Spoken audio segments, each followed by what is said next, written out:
Lately, USA is getting scarier. Half of the Americans I see all hate America. They hate the cops doing their best to take care of us and kneel for the flag and salt the soldiers that we're burying. I'm tired of the pissing and complaining. Why you living in America if all you do is hate it? You think it's brave to take a stand against the nation? Real bravery is dying for the right so you can say it. Dear America, what happened to Americans? Apparently no one's aware or cares that it's... Have you actually ever read the Declaration of Independence? The unanimous declaration of the 13 United States of America. When in the course of human events it becomes necessary for one people to dissolve the political bands which have connected them with another, and to assume among the powers of the earth a separate and equal station to which the laws of nature and of nature's God entitle them, a decent respect to the opinions of mankind requires that they should declare the causes which impel them to the separation. We hold these truths to be self-evident, that all men are created equal, that they are endowed by their Creator with certain unalienable rights, that among these are life, liberty, and the pursuit of happiness. That to secure these rights, governments are instituted among men, deriving their just powers from the consent of the governed. That whenever any form of government becomes destructive of these ends, it is the right of the people to alter or to abolish it, and to institute new government, laying its foundation on such principles and organizing its powers in such form as to them shall seem most likely to affect their safety and happiness.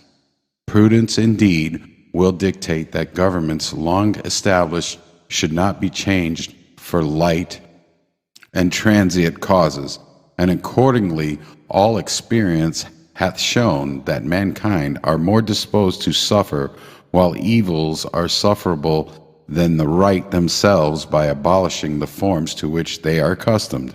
But when a long train of abuses and usurpations, pursuing invariably the same object, evinces a design to reduce them under absolute despotism, it is their right, it is their duty to throw off such government and to provide new guards for the future security.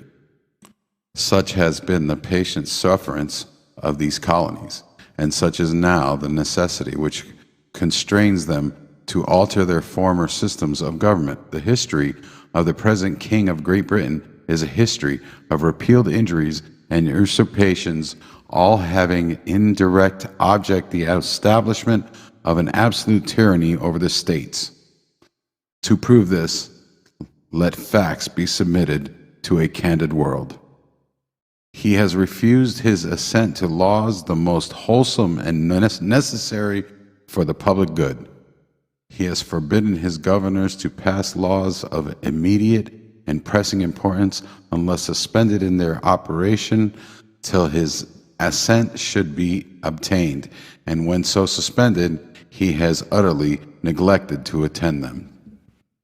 He has refused to pass other laws for the accommodation of larger districts of people, unless those people would relinquish the right of representation in the legislature, a right inestimable to them and the formidable to tyrants only. He has called together legislative bodies at places unusual, uncomfortable, and distant from the dispository of their public records for the sole purpose of fatiguing them into compliance with his measures. He has dissolved representative houses repeatedly for opposing with manly firmness his invasions on the rights of the people. He has refused for a long time after such dissolutions to cause others to be elected, whereby the legislative powers, incapable of annihilation, have returned to the people at large for their exercise, the state remaining in the meantime exposed to all the dangers of invasion from without and convulsions from within. He has endeavored to prevent the population of these states for that the purpose, obstructing the laws for naturalization of foreigners, refusing to pass others to encourage their migrations hither, and raising the conditions of new appropriations of the lands. He has obstructed the administration of justice, by refusing his assent to laws for establishing judiciary powers. He has made judges dependent on his will alone for the tenure of their offices and the amount of payment of their salaries. He has erected a multitude of new offices and sent hither swarms of officers to harass our people and eat out their substances. He has kept among us in times of peace standing armies without the consent of our legislatures. He has affected to render the military independent of and superior to the civil powers. He has combined with others to subject us to a jurisdiction foreign to our Constitution and an unacknowledged by our laws, giving his assent to their acts of pretended legislation. For quartering large bodies of armed troops among us, for protecting them by a mock trial of punishment for any murders which they should commit on the inhabitants of the states, for cutting off our trade with all parts of the world, for imposing taxes on us without our consent, for depriving us in many cases of the benefit of trial by jury, for transporting us beyond seas to be tried for pretended offenses, for abolishing the free system of English laws in a neighboring province, establishing therein an arbitrary government and enlarging its boundaries so as to render it all once an example and fit instrument for introducing the same absolute law into the colonies, for taking away our charters, abolishing our most valuable laws, and altering fundamentally the forms of our governments, for suspending our own legislatures and declaring themselves invested with power to legislate for us in all cases whatsoever. He has abdicated government here by declaring us out of his protection and waging war against us. He has plundered our seas, ravaged our coasts, burnt our towns, and destroyed the lives of our people. He is at the time transporting large armies of foreign mercenaries to complete the works of death, desolation, and tyranny already begun with circumstances of cruelty and perfidy scarcely paralleled in the most barbarous ages and totally unworthy of the head of a civilized nation.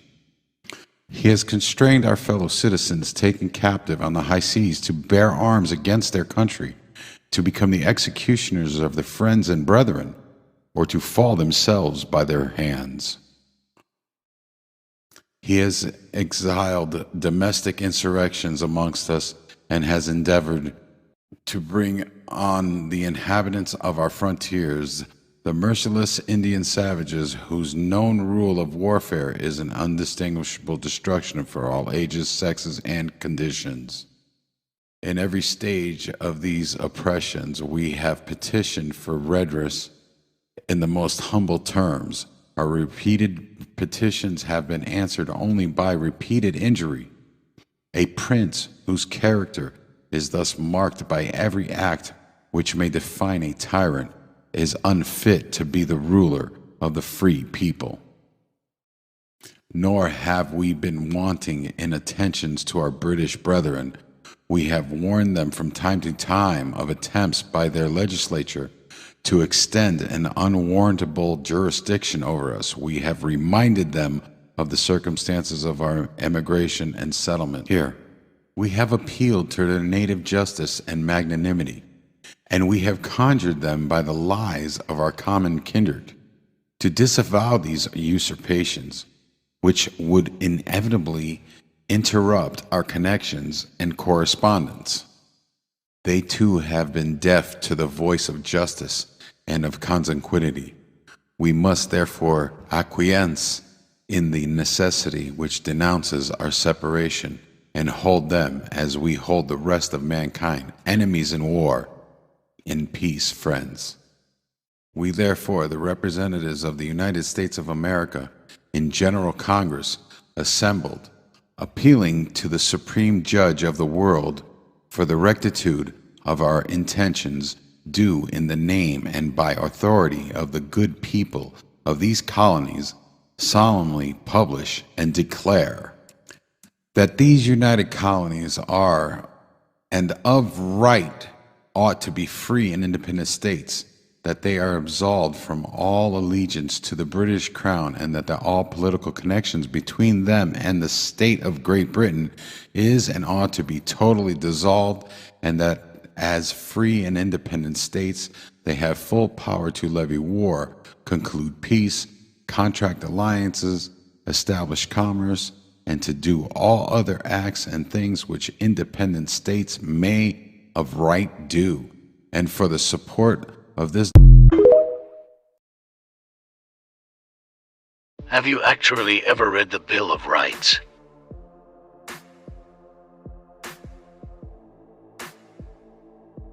Amendment 1.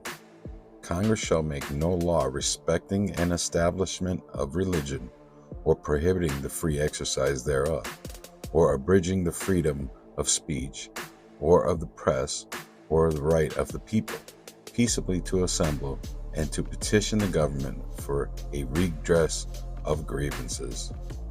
Amendment 2. A well-regulated militia being necessary to the security of a free state, the right of the people to keep and bear arms shall not be infringed. Amendment 3. No soldier shall in time of peace be quartered in any house without the consent of the owner, nor in time of war, but in a manner to be prescribed by law. Amendment 4. The right of the people to be secure in their persons, houses, papers, and effects against unreasonable searches and seizures shall not be violated, and no warrants shall issue but upon probable cause supported by oath or affirmation, and particularly describe the place to be searched and the persons or things to be seized. Amendment 5. No person shall be held to answer for a capital or otherwise infamous crime unless on a presentment or indictment of a grand jury, except in cases arising in the land or naval forces or in the militia, when in actual service in time of war or public danger. Nor shall any person be subject for the same offense to be twice put in jeopardy of life or limb, nor shall be compelled in any criminal case to be a witness against himself, nor be deprived of life, liberty, or a property without due process of law, nor shall private property be taken for public use without just compensation. Amendment 6. In all criminal prosecutions, the accused shall enjoy the right to a speedy and public trial by an impartial jury of the state and district wherein the crime shall have been committed, which district shall have been previously ascertained by law, and to be informed of the nature and cause of the accusation, to be confronted with the witness against him, to have compulsory process for obtaining witnesses in his favor, and to have the assistance of counsel for his defense. Amendment 7. In suits at common law, where the value in controversy shall exceed $20, the right of trial by jury shall be preserved, and no fact tried by jury shall be otherwise re-examined in any court of the United States than according to the rules of the common law. Amendment 8. Excessive bail shall not be required, nor excessive fines imposed, nor cruel and unusual punishments inflicted. Amendment 9. The enumeration in the Constitution of certain rights shall not be construed to deny or disparage others retained by the people. Amendment 10. The powers not delegated to the United States by the Constitution, nor prohibited by it to the states, are reserved to the states respectively, or to the people.